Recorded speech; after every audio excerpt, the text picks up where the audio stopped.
Em relação à safra 17 e 18 de grãos dos Estados Unidos, que já começou a ser semeada, há ainda muita dúvida em relação à qualidade dessa nova temporada. Isso porque o clima pode afetar a qualquer momento o que está sendo desenvolvido nos campos. Por enquanto, tem chovido de maneira propícia para garantir a boa implantação das lavouras. No último dia 10 de maio, o Departamento de Agricultura dos Estados Unidos apresentou as suas novas projeções para a produção dos Estados Unidos em relação aos principais grãos. Vamos rever esta projeção na tela.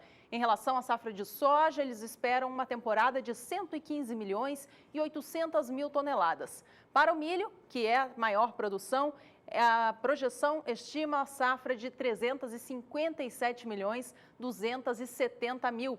O trigo também tem uma boa produção no país norte-americano. 49 milhões 540 mil toneladas é a projeção. Lembrando que o país elevou em cerca de 15% a sua intenção de plantio do cereal nesta nova temporada. E a produção de arroz dos Estados Unidos também tem a projeção estimada aqui em 6 milhões 380 mil.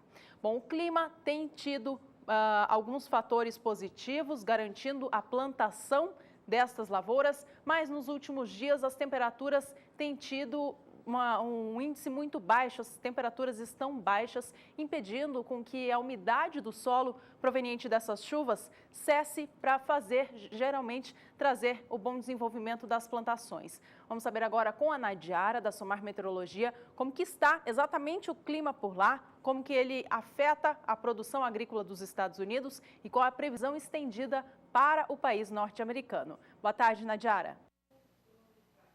Olá, boa tarde a todos que nos assistem. O plantio de grãos nos Estados Unidos está acelerado, mas ainda assim algumas áreas estão sendo afetadas pelo excesso de umidade. A chuva tem sido frequente e algumas áreas apresentaram volumes expressivos de água e até hoje estão com lavouras inundadas, especialmente lavouras de milho. São casos bem pontuais, mas isso ocorre principalmente porque o solo nos Estados Unidos retém muito líquido e também porque as temperaturas não têm ficado elevadas a ponto de acelerar a evaporação da umidade. Agora, para os próximos dias, ainda tem previsão de episódios de chuva e isso ainda continua complicando a situação daquelas áreas que estão mais encharcadas. Para os próximos 5 dias, a previsão é de chuva em boa parte dos estados produtores. O volume não deve ser tão expressivo, mas deve variar de 15 a 30 milímetros nas áreas mais atingidas. As temperaturas mínimas ainda seguem baixas, mas é uma temperatura um pouco melhor para o plantio. A gente observa aqui mínimas variando de 7 até 12 graus na maior parte das áreas produtoras. Um pouco mais a oeste, o frio segue um pouco mais intenso durante as madrugadas.